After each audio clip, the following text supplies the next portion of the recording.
राधे राधे कृष्ण कन्हैया, गोपाल प्यारो मुरली बजैया।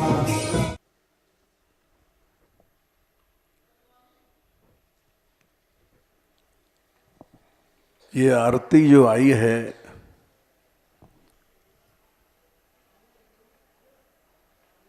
ये एक शंका का उत्तर है। जय श्री राधे, जय श्री राधे। अभी हम बताते हैं। यद्यप ये बात सबके बीच में कहना नहीं चाहिए, लेकिन हम हल्के पेट के हैं।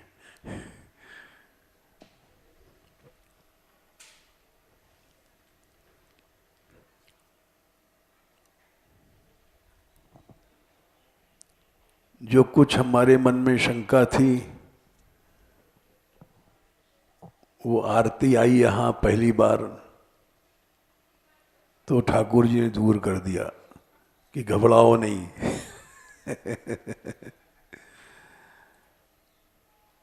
बात यह है कि ये सांप्रदायिक झगड़े बहुत पुराने हैं और इतने पुराने हैं, राधा बल्लभियों का और गौड़ियों का झगड़ा है। वो कहते हैं राधा सुधानिधि हमारी है, ये कहते हैं हमारी है, हमारे आचार्य लिखा है, वो कहते हैं हमारे आचार्य लिखा है। और इतना झगड़ा बड़ा था। हम जब ब्रज में आए तो हमने सुना, बाबा ने कहा कि देखो ये झगड़ा सुलझ नहीं सकता है, इसमें तुम नहीं पड़ना। और वो भी नहीं पड़े। वो ग्रंथकार नाम लेते थे, रचयिता न प्रबोधानंद जी को मानते थे न हरवंश जी का नाम लेते थे। हम तो ये नहीं कह सकते वो डरते थे, लेकिन इस झगड़े में पड़ना नहीं चाहते थे। और इस पुस्तक में वही झगड़ा उठाया गया है। और भी कई विवाद हैं, स्वकीया परकिया, राधा रानी का विवाह हुआ कि नहीं हुआ, बहुत से ऐसे प्रश्न हैं जिसका आज तक समाधान नहीं भया और न किसी ने करने की कोशिश किया, क्योंकि जानता है कि इसको करने में गाली मिलेगी और कुछ नहीं मिलेगा। लेकिन इन्हीं प्रश्नों को इस पुस्तक में लिया गया है जो विवादग्रस्त हैं।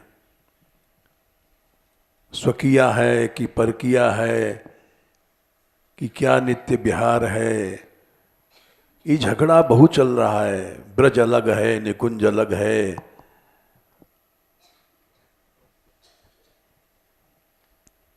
तो हम ये सोच रहे थे, अभी एक खबर मिली, किसी संत ने बताया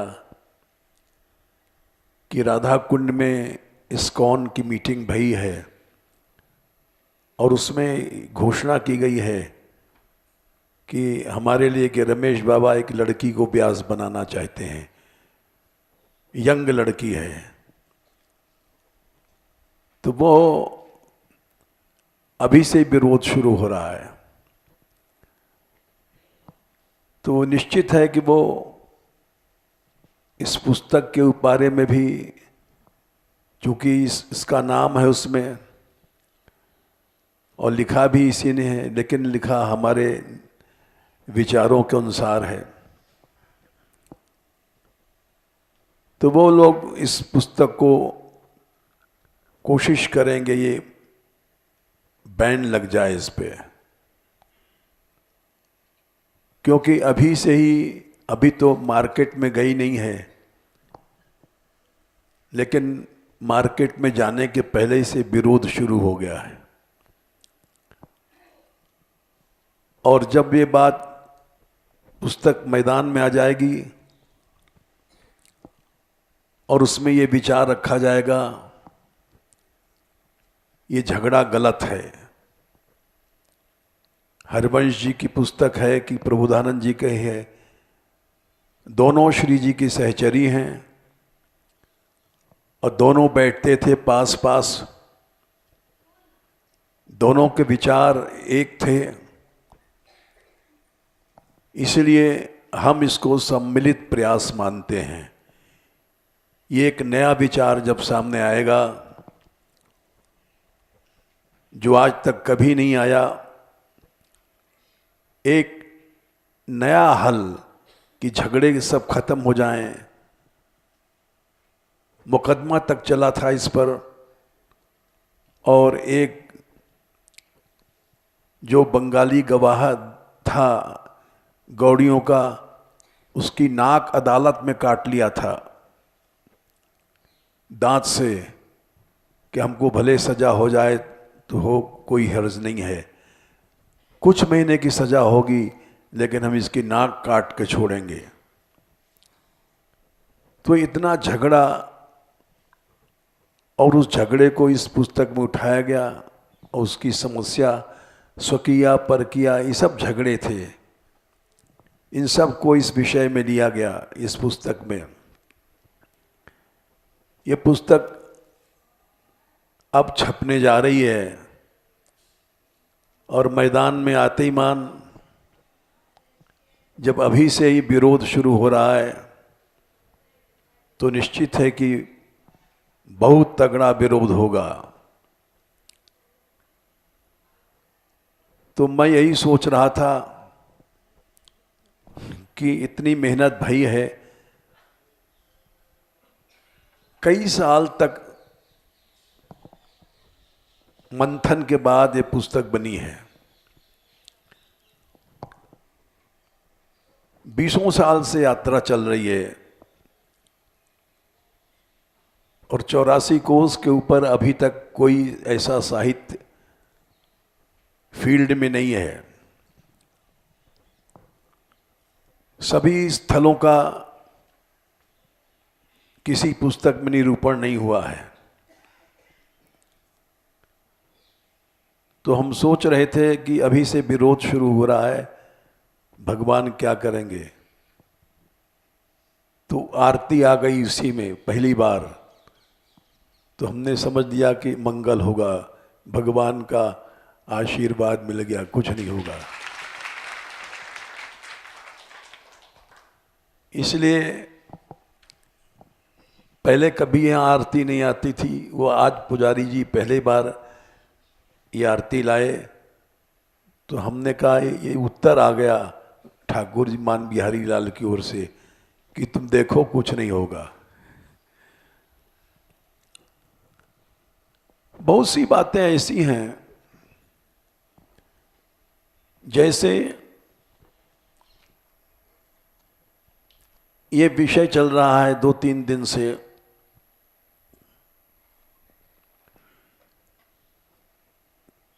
ठाकुर जी की बाल लीला चल रही है। इसमें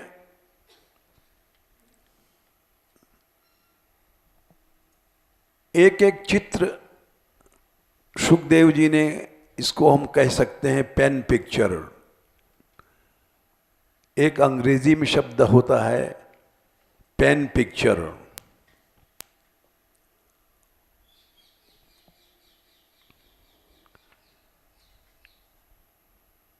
चित्र खींच देना।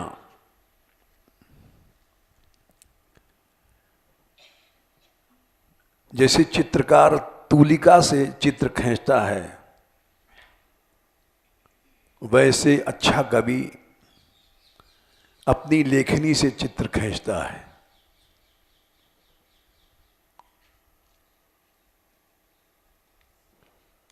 और उसको चित्र काव्य कहा जाता है।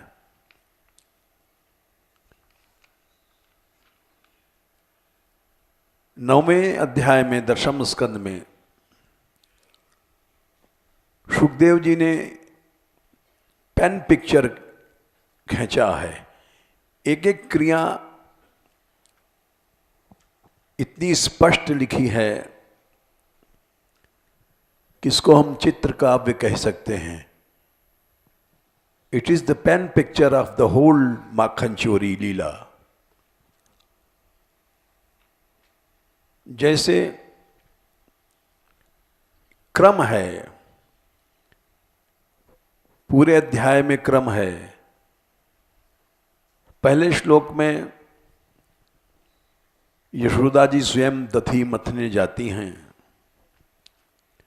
जबकि हजारों दासियां हैं, लेकिन एकदा गृहदासीषु कर्मांतर नियुक्तासु।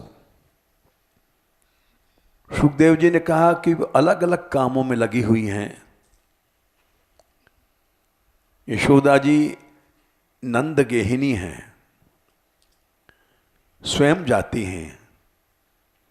निर्ममंथ स्वयं दधी, इस स्वयं शब्द से पता पड़ता है कि इनका वात्सल्य कितना है। जैसे सीता जी यद्यपि गृह सेवक सेवकनी विपुल सेवा घनी, लाखों दासियां हैं, लेकिन निज कर गृह परिचर्या कर ही रामचंद्र आय सुशिर धरही। अपने हाथ से राम जी की सेवा करती थी, रसोई बनाती थी, सब काम करती थी। क्यों? इसको प्रेम कहते हैं। प्रेम क्या है? प्रेम प्रीणन की क्रिया को प्रेम कहते हैं। प्रीणन माने जैसे हमारा प्रेमास्पद प्रसन्न हुए, ऐसा काम किया जाए, वो प्रेम है।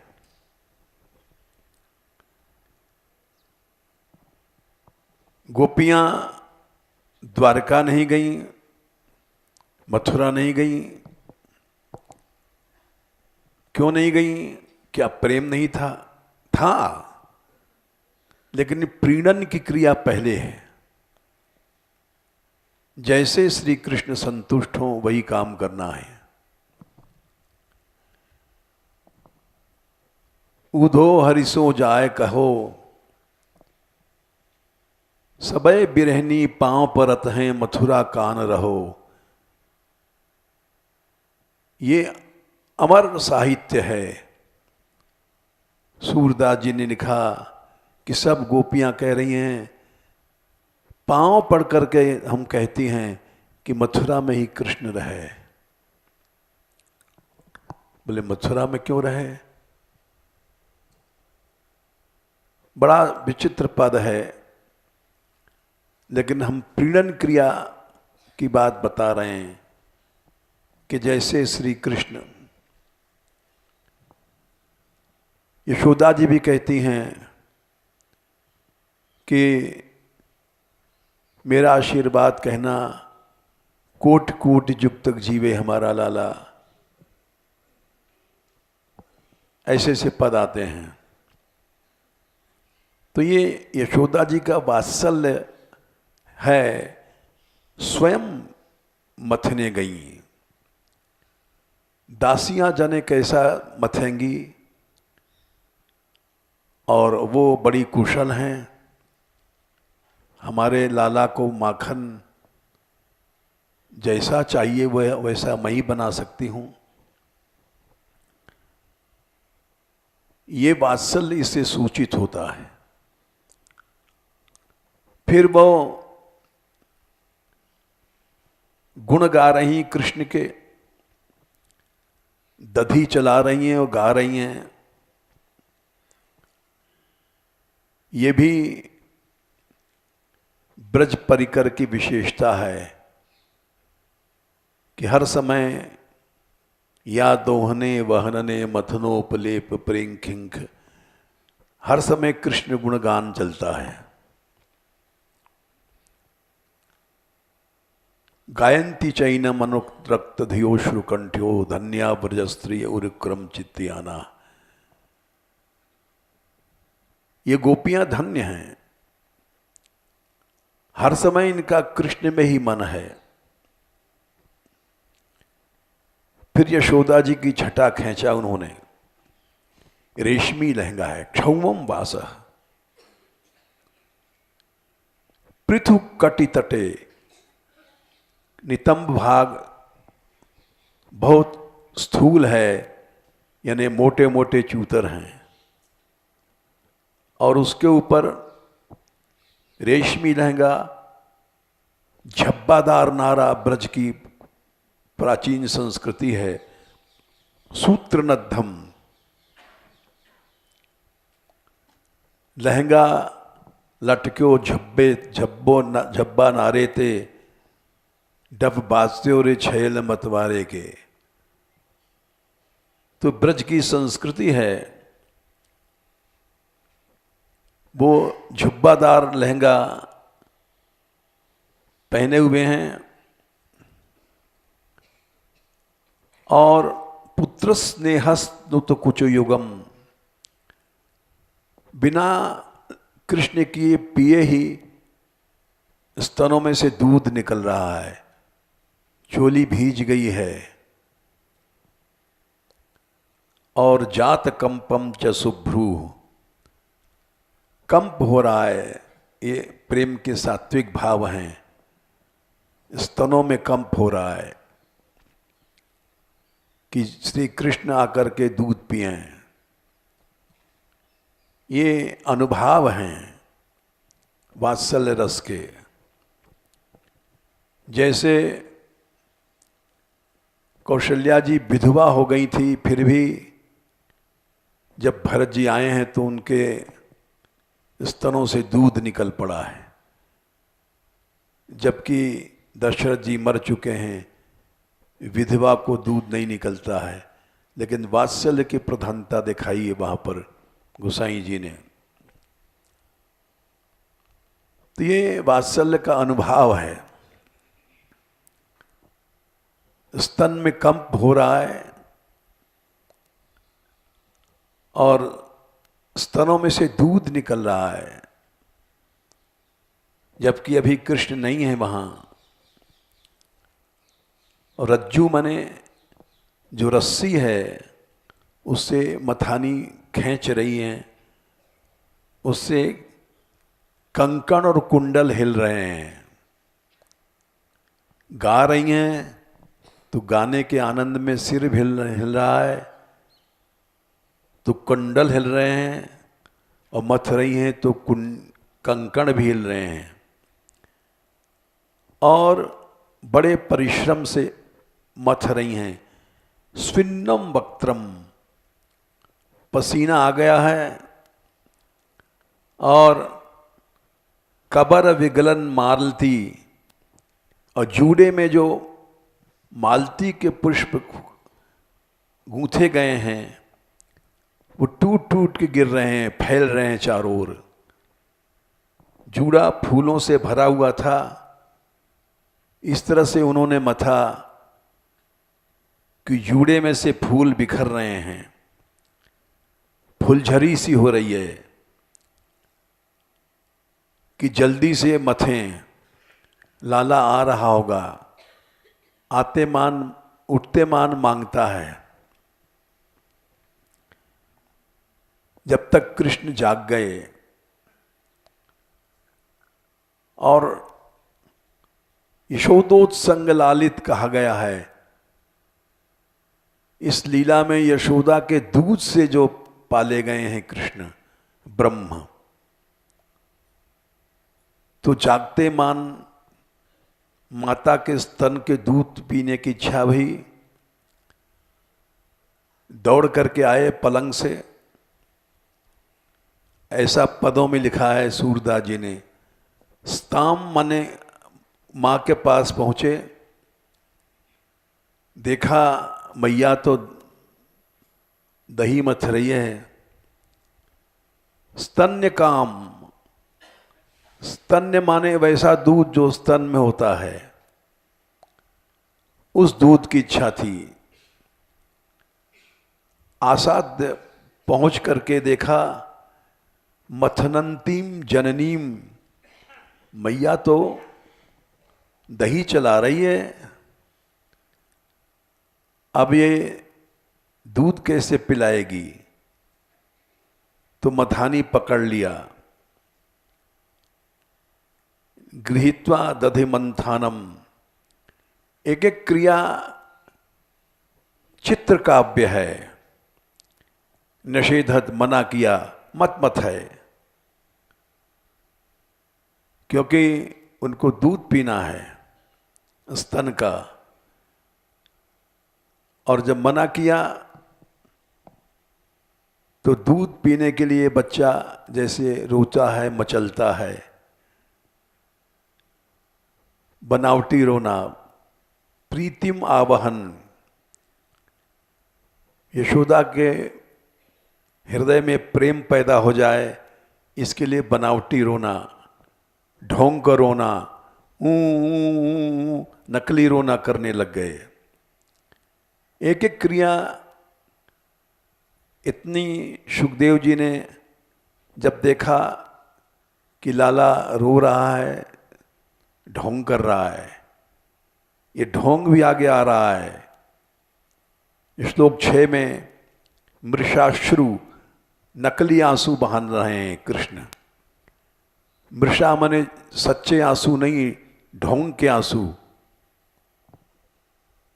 जो जैसे चैतन्य महाप्रभु जी के समय में कोई आदमी मिर्च लगा ले रहा था कीर्तन में, तो लोगों ने शिकायत किया कि यहाँ आंसू नकली बनाने के लिए तो मिर्च लगाता है। तो महाप्रभु जी उसके चरणों में गिर पड़े, धन्य है, ये आंसू कृष्ण के लिए बहा रहा है, इसलिए मिर्च लगा रहा है, ये धन्य है। यानी भगवान के लिए ढोंग भी धन्य है। तो नकली रोना कर रहे हैं।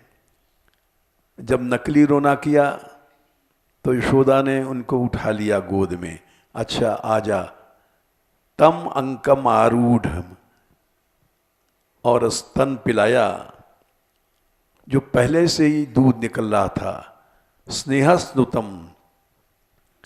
और जब बच्चे को दूध मिल गया तो बच्चा खुश होता है, मुस्कुराया। सस्मितम, जब बच्चा मुस्कुराया तो उसके मुख की शोभा देख रही हैं। ईक्षति मुखम, तब तक एक घटना घटी। जो दूध चढ़ाया गया था गर्म होने के लिए, औंटने के लिए, उसमें उफान आया और दूध जलने लग गया। तो ब्रज में एक कहावत है, दूध को जरबो पूत को जरबो। दूध अगर जलता है तो पुत्र की आयु कम होती है। ये ब्रज संस्कृति में गाय की इतनी मान्यता है। गो दूध आग में न जले। तो कृष्ण तृप्त तो हुए नहीं थे और कृष्ण को गोद से उतार दिया। उत्सृज्य माने उतार फेंका। अतृप्त थे और उतार करके जबेन माने बेग से दौड़ी। सा मन यशोदा, ययौ, दौड़ी क्यों? उत्सिच्य माने पैसे त्वधिश्रिते। जो दूध था उत्सिच्यमान उफन रहा था। अधिश्रिते माने जो औटाने के लिए चढ़ाया गया था। अब जब कृष्ण को उतार दिया तो बालक है, उसको गुस्सा आएगा। संजात कोपह, बड़ा लिंक है एक एक चित्र में। उतारा, इधर बालक गुस्से में आया और कितना गुस्सा कि उसके ओंठ फड़कने लग गए, स्फुरित फड़क रहे हैं, अरुण मने लाल लाल ओंठ, और गुस्से में दांतों से ओंठ काटने लग गए। संदर्श्य दद्भिर, इतना गुस्सा, गुस्से में आदमी अपने ओंठ काटता है। और देखा गुस्से में दधि मंथ भाजनम, जो मटका था उसको तोड़ना है। तो तोड़ने के पहले जानते हैं कि मैया रिस आएगी, मटका फोड़ना गलत है। नकली आंसू लाए, मृषाश्रु माने असली आंसू नहीं, ढोंग के आंसू। भित्वा, तोड़ा। दृशत अश्म कहते हैं लोढ़ा, मजबूत पत्थर। अश्म माने पत्थर, दृशत माने पत्थर। कैसा पत्थर? मजबूत लोढ़ा। उसको लेकर के मटके को चूर चूर किया और रहो माने एकांत में जाकर के, अंतरम माने भीतर गए, भीतर कोठरी में कहीं, और हैंगम माने जो माखन था उसको जघास खाने लग गए। इधर गोपी यशोदा ने सुश्रित माने औंटा हुआ जो दूध था उसको उतार करके और फिर से घुस के आई। और संदृश्य मैंने देखा, क्या देखा?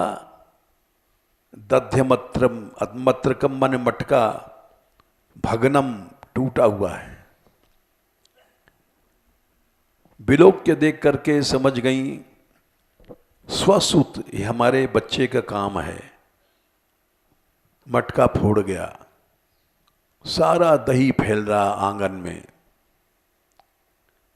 क्योंकि बड़ा मटका था। अमत्र कहते हैं बड़े मटके को। और उफान जो आ रहा था वो दूसरी जगह था, और दही मथने की जगह दूसरी जगह थी।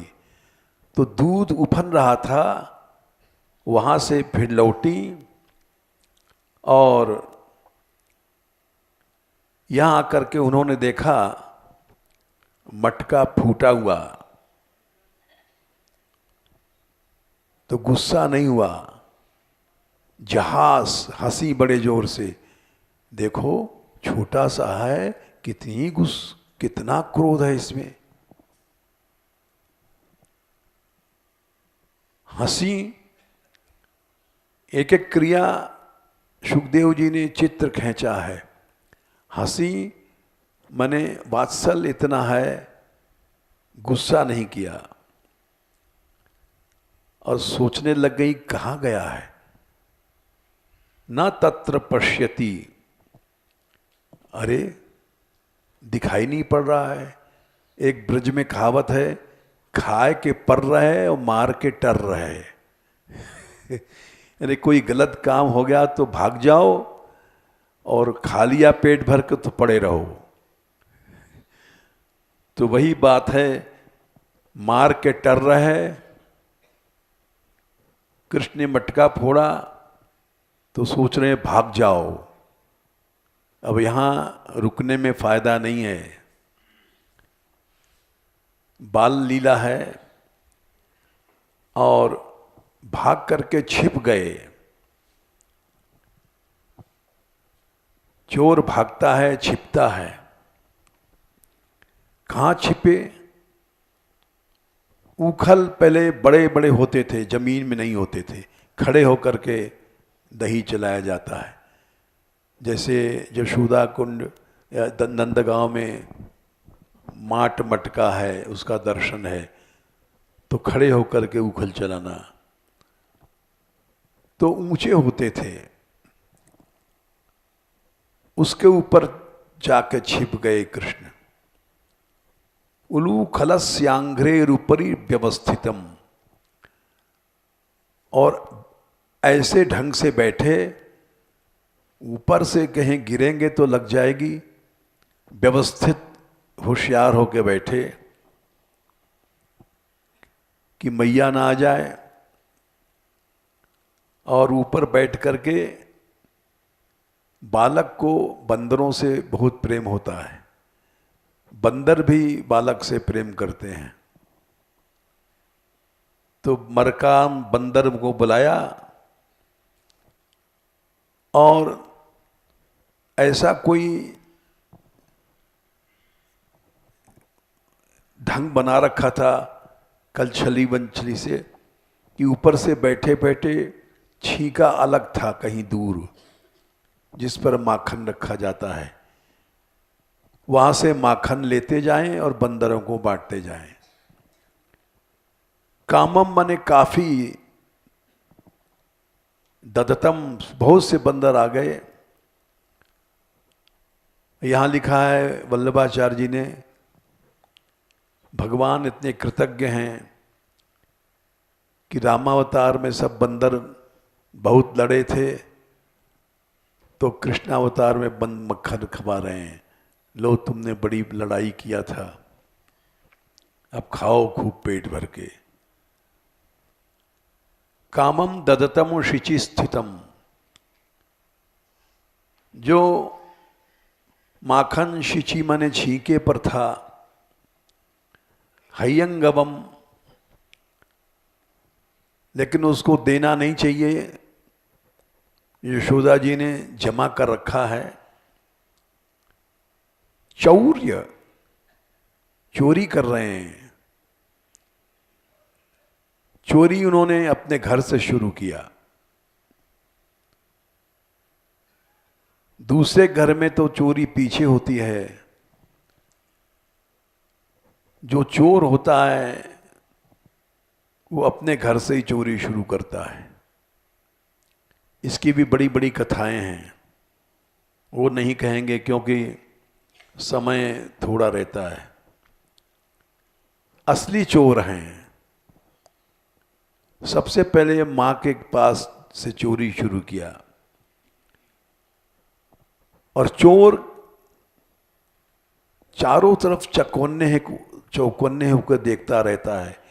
चौर्य विशंकिते क्षणम, ये चित्र खींचा कि देखो कृष्ण के नेत्र इस समय बड़े सावधान हैं कि कहीं कोई आना जाए, लेकिन यशोदा जी उससे भी ज्यादा होशियार हैं, क्योंकि चोर नहीं, चोर की मां है। देख करके पश्चात माने पीछे से, जिधर कृष्ण की पीठ थी, सामने से नहीं गई। सामने से जाएंगी तो जानती हैं कि भागेगा, ऊपर से कूदेगा, लगेगी। पश्चात पीछे से गईं और शनई धीरे धीरे पांव दबा करके गईं कि पांव की आहट होगा तो चोर जान जाता है कोई आ रहा है।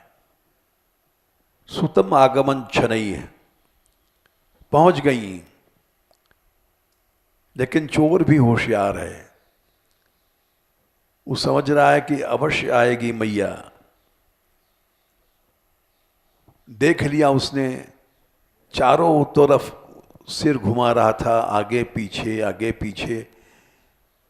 पीछे उसके दृष्टि गई तो देखा मैया हाथ में डंडा लेकर के खड़ी है। ताम आत्तयष्टिम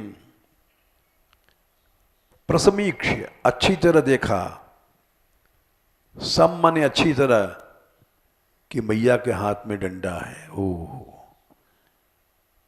सत्वर माने जल्दी से उखल से उतरे, क्योंकि ऊंचा था उछल, और अपससार भागे। चोर भागता है, क्यों भागे? भीतवत, डरे हुए के तरह। वतु प्रत्यय लगा दिया, यानी ये भगवान, ये ब्रह्म है, डर नहीं सकता है, लेकिन नट की तरह लीला कर रहा है। गोपी अन्वधावत, पीछे पीछे यशोदा दौड़ी। फिर आ गया वही ऐश्वर्य। बोले उसको पकड़ने जा रही हैं जिसको योगियों का लाखों वर्ष तपस्या करने के बाद भी तप से ईरित मने, तप से शुद्ध पैना मन, जिसको प्रवेष्टुम न क्षमम, छू नहीं सकता है जिसको, जिस भगवान को, उसको पकड़ने जा रही हैं। यानी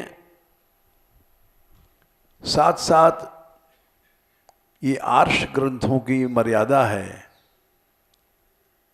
कि हर लीला में जीव को सावधान कर देते हैं कि भगवान की लीला है, भक्तों के लिए लीला हो रही है, तुम कहीं प्राकृत भाव मत ले आना। कल हमने नारद जी का भक्ति सूत्र बताया था कि ऐश्वर्य को बिल्कुल छोड़ दोगे तद्विहीनम जारवत, तो प्राकृत भाव आने की संभावना रहती है। इसीलिए महाप्रभु चैतन्य देव जी ने राय रामानंद से बात करते समय, जब उन्होंने राधा कृष्ण के प्रेम की गुप्त लीलाओं को कहना चाहा तो मुंह बंद कर दिया, बस ज्यादा नहीं बोलो, क्योंकि इसका अधिकारी नहीं है संसार। इसको सुन करके, ये सिंघनी के क्षीर है, या तो नष्ट कर देगा, मार डालेगा, या तो हजम हो जाएगा तो बलवान बनाएगा। ये रसिकों ने लिखा है, ललिता सखी उपासना जो सिंघनी को क्षीर, कै बच्चा कै पेट कै घट कनय विनाशन, भगवत रसक जी ने लिखा है। और भी सावधान किया है, श्रृंगार लीला होश में पड़ना, कहीं ऐसा ना हो कि तुम्हारे अंदर प्राकृत भाव आ जाए। जगह जगह रसिकों ने सावधान किया है। तो इसलिए आर्ष ग्रंथ जितने हैं बीच बीच में सावधान करते रहते हैं। जैसे अरे ये वही है भाई भगवान ब्रह्म, जिसके पकड़ने के लिए लाखों वर्ष तपस्या करने के बाद भी जहां पर मन प्रवेश नहीं कर सकता, उसको पकड़ने जा रही है। अनवंचमाना जननी भाग रही है मैया। अब चित्र है, यशोदा जी बृहत चलत श्रोणी, मोटे मोटे नितंब हैं, हिल रहे हैं, उस बोझ से भराक्रांत गति उतनी तेज नहीं दौड़ सकती हैं जितना एक बच्चा दौड़ता है। सुमध्यमा, बड़ी सुंदर हैं, लेकिन उनकी जिद है पकड़ने की। जबेन दौड़ पड़ी कि हमारो छोरा है, कैसे भागेगो, पकड़ के दिखाऊंगी। दौड़ी और दौड़ने में जूड़ा खुल गया। विसंसित केश बंद, इतनी जोर से दौड़ी जूड़ा खुल गया, सारा का सारा जूड़ा, और सब फूल बिखर गए। च्युत प्रसूनानुगति ही परामृश जाकर के पकड़ लिया। अब ब्रह्म की ढोंग लीला शुरू हो रही है। जैसे तोड़ते समय मृषाश्रु नकली आंसू बनाए थे, ये नकली आंसू 6वें श्लोक में है। मृषाश्रु इन्हें भगवान ढोंग करता है, झूठे आंसू बहाता है। और यहां पर भी नकली रोना है। कृतागसम तम प्ररुदंत मक्षिणी कशंत मंजन मषिणी सुपाणिना। अपराध किया है, मटका फोड़ा है, तो रो रहे हैं और ढोंग के लिए आंखों को मसल रहे हैं जिससे काजल फैल जाए। और जानबूझ के स्वपाणिना अपने हाथ से काजल फैलाया कि मैया को दया आ जाए। ये सब ब्रह्म का ढोंग है। अक्षिणी कशंतम अंजन मषिणी, काजल से काली आंखों को मल रहे हैं। उद्वीक्षमाणम भय विलेक्षणम, और ऊपर देख रहे हैं। उत माने ऊपर, क्योंकि मैया बड़ी है, हाथ में डंडा है, कृष्ण छोटे से हैं, तो डंडे को देख रहे हैं कि कहीं हमारे ऊपर तो नहीं पड़ेगा। ऊपर देख रहे हैं और भय से आंखें घबरा रही हैं। विवलेक्षणम,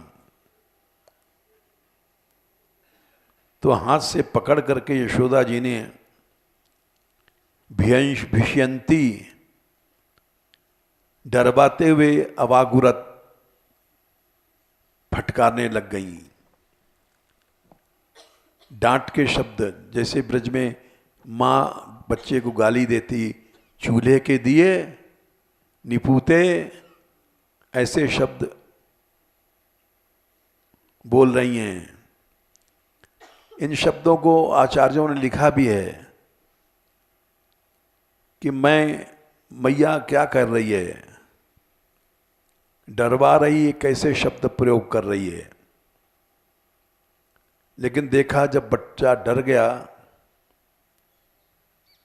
तो को भी वत्सला कहते हैं, वात्सल्य वाली मैया ये नहीं चाहती कि हमारा बच्चा डरे। लठिया फेंक दिया।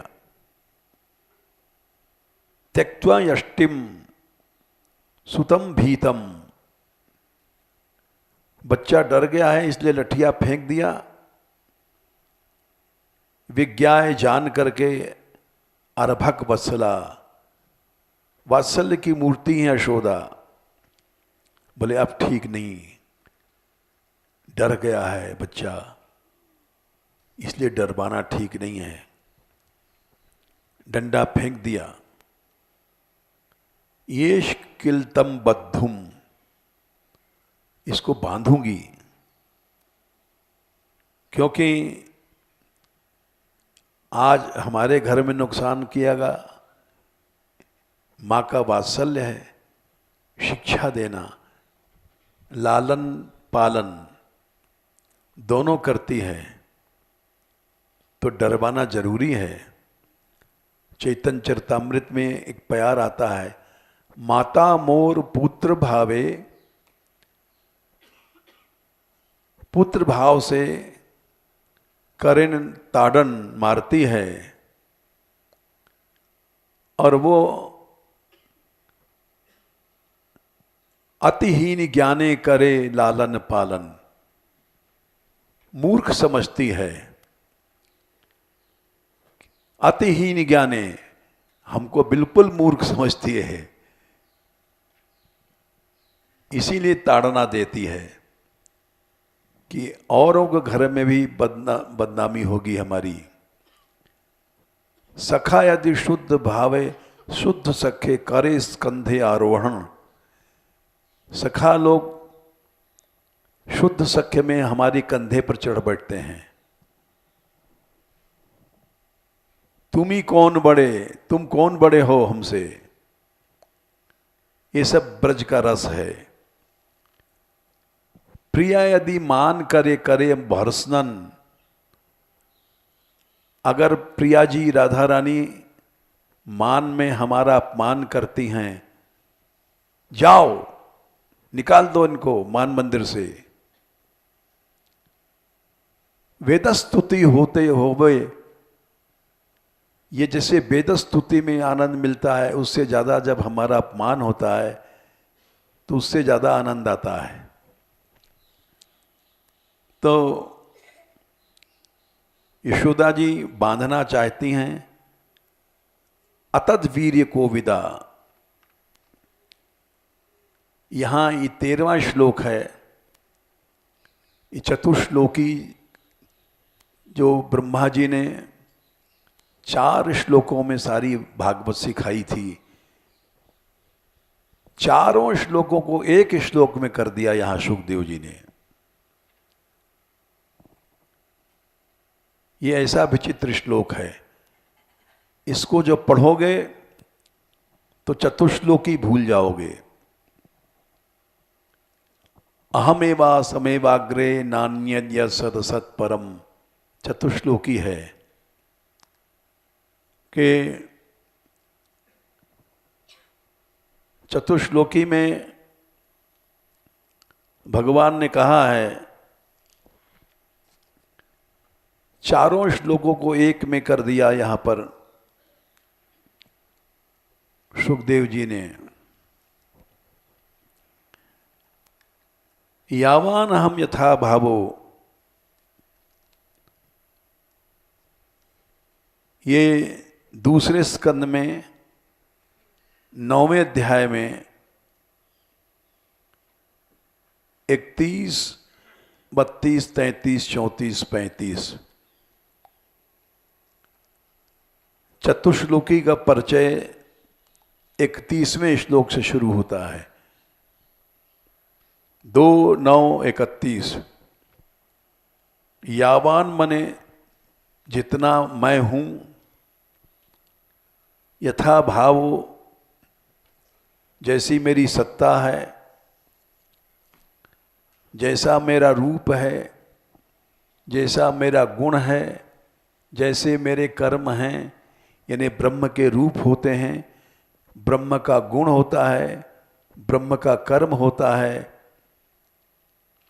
इस चतुश्लोकी को लोग खींचते हैं निराकार में, वो गलत है। पहले ही कह रहे हैं जैसा मेरा रूप है, जैसा मेरे गुण हैं, जैसे मेरे कर्म हैं, कि भगवान सगुण है, भगवान साकार है। यावान हम यथा भावो यद रूप गुण कर्म कह, वैसा तुमको ज्ञान हो जाएगा ब्रह्मा जी। पहला श्लोक है अहमेवा समैवाग्रे नान्यद यद सद सत परम। अब देखो चारों श्लोक को एक श्लोक में कर दिया। भगवान कहते हैं अहम, मैं, 3 बार अहम आया है, यानी बोलने वाला जो भगवान है उसका रूप है, वो बोल रहा है।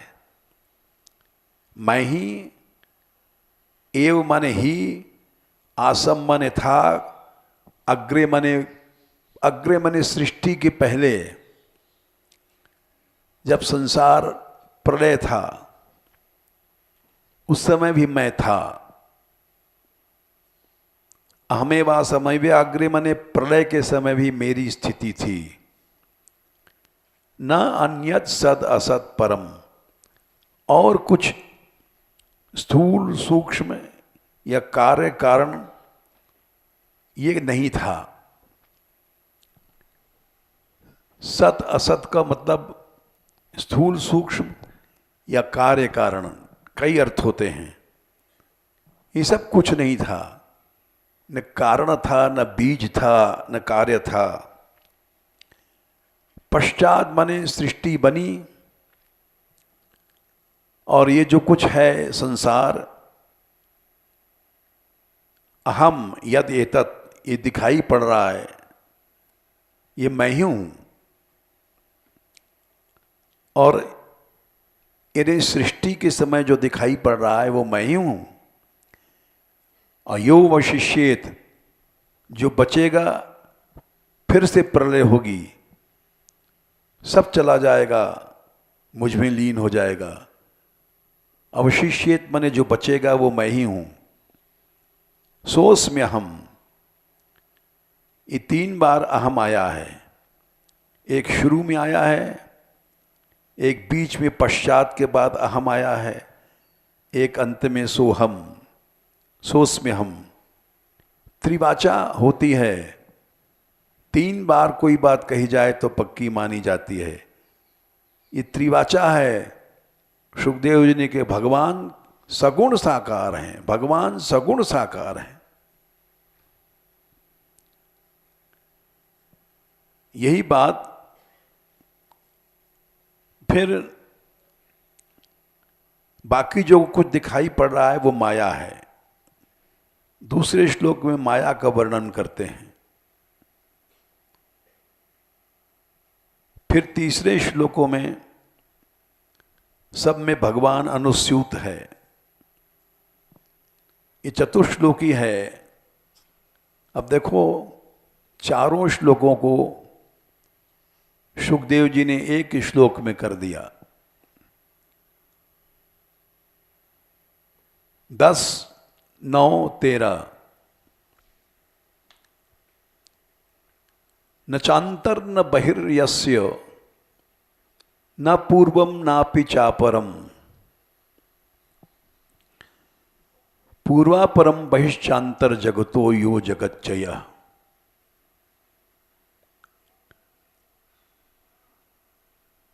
जिसके अंदर न कोई अंतर भीतर है न बाहर है, भीतर बाहर कुछ नहीं है जिसमें। पूर्व माने पहले, अपर माने पीछे, इन्हें जिसका न आदि है न अंत है। और जो जगत के पहले भी थे और पीछे भी रहेंगे, पूर्वापरम, जगत के पहले भी थे और पीछे भी रहेंगे। और बाहर भी जगत के वही भगवान हैं और भीतर भी भगवान हैं जगत के, और जगत भी भगवान है। स्वयं भगवान भी ही संसार हैं। तो ये चतुश्लोकी का, चारों श्लोकों का शॉर्ट फॉर्म है। जो भगवान सृष्टि के पहले भी थे, पीछे भी रहेंगे, संसार के भीतर भी हैं, बाहर भी हैं, और सब संसार है। बोले ये क्यों? जब सारा संसार भगवान है तो भगवान को भजन करने की क्या जरूरत? बोले नहीं, ऐसी बात नहीं है। भगवान यहां अपनी माया से, मोहनी माया से, ये उसकी बहिरंगा शक्ति का विकास है। अंतरंगा शक्ति भगवान की अलग होती है। जिससे वो लीला करता है, भक्तों के साथ खेलता है, कूदता है। इसलिए बहिरंगा शक्ति भगवान से दूर करती है। उसको मोहिनी माया कहा गया। लेकिन भगवान के अधीन है, भगवान की शक्ति है, इसलिए सब कुछ भगवान ही बोला जाता है।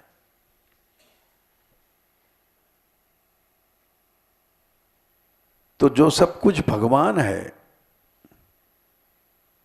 तम मत्वा आत्मजम अव्यक्तम, उस अव्यक्त पुरुष को आत्मज अपना लड़का जान करके मर्त्यलिंगम अधोक्षजम, जो मानव लीला कर रहा है, मनुष्य को रूप धारण करके, और गोपी ने उखल में रस्सी से बांध दिया जैसे कोई प्राकृत लड़का।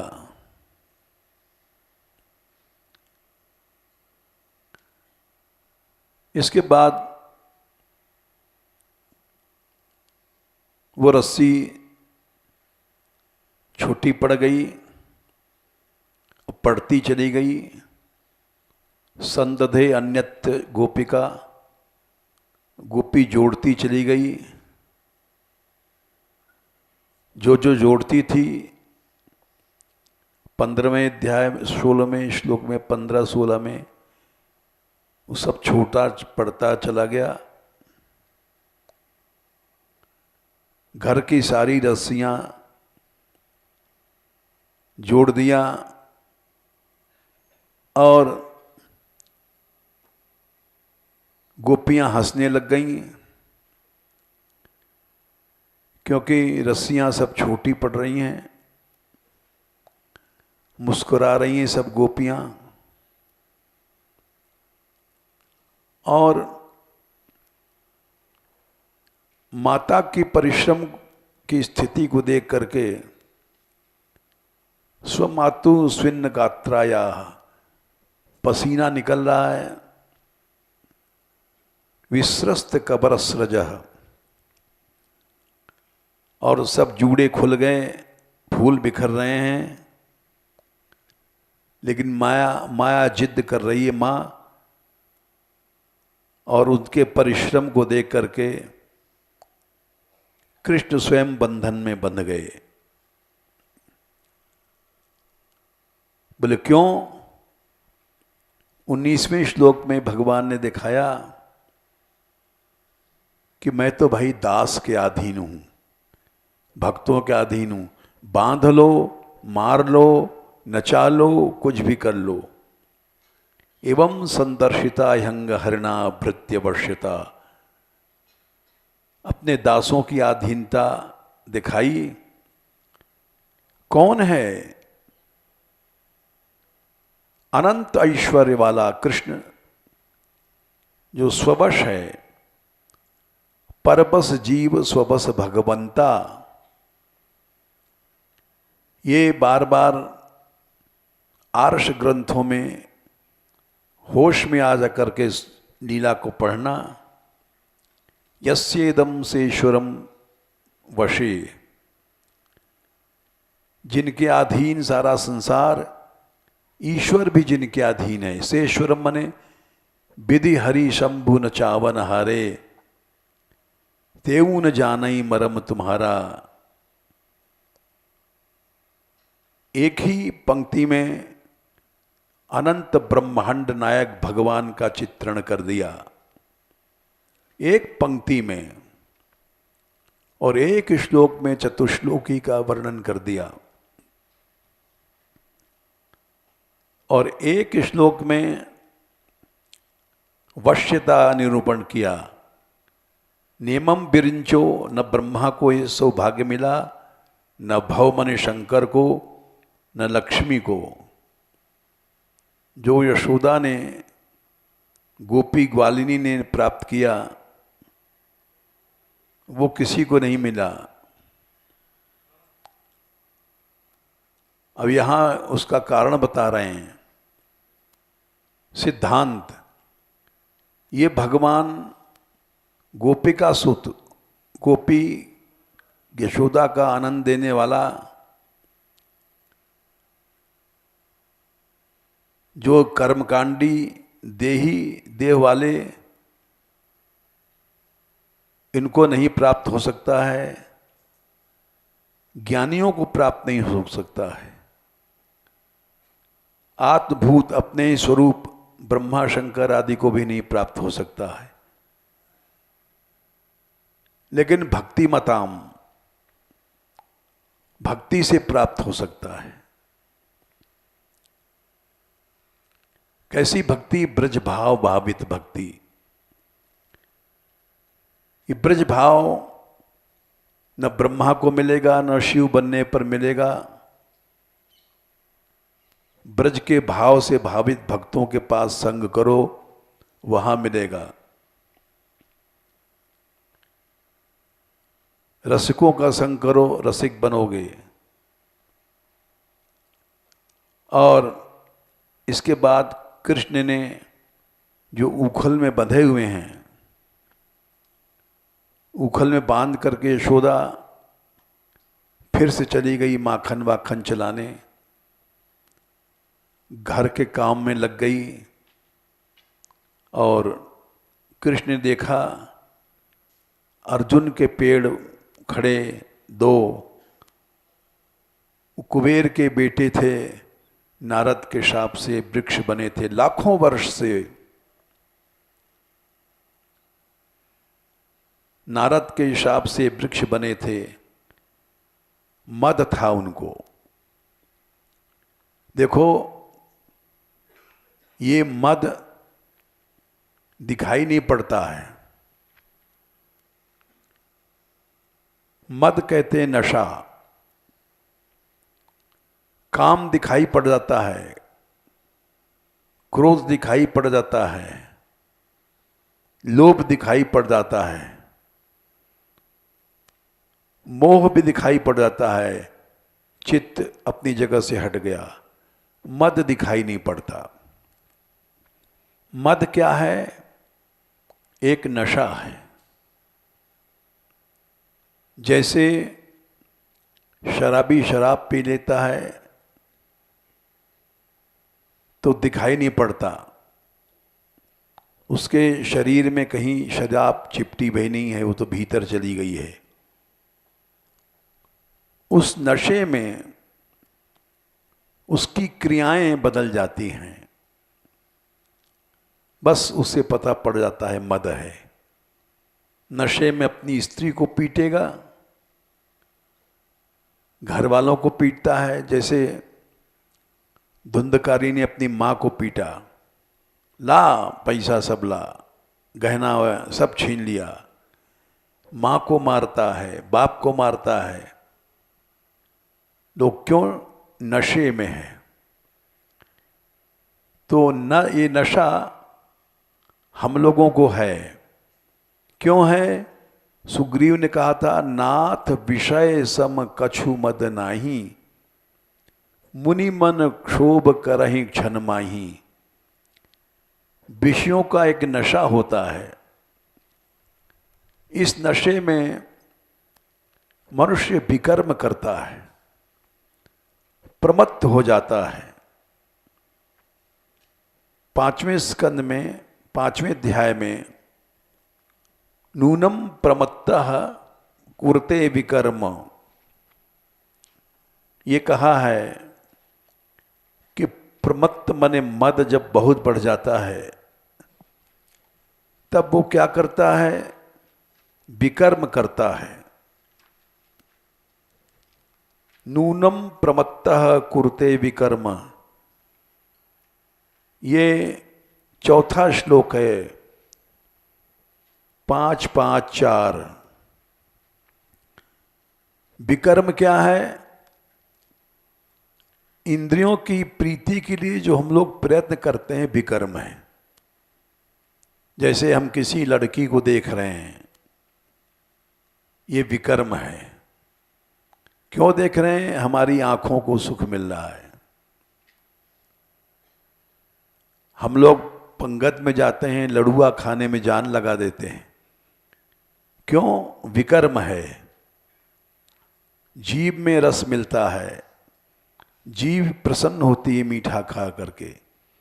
इंद्रिय प्रीति के लिए जितने भी कर्म किए जाते हैं वो विकर्म है, वो सब प्रमाद है।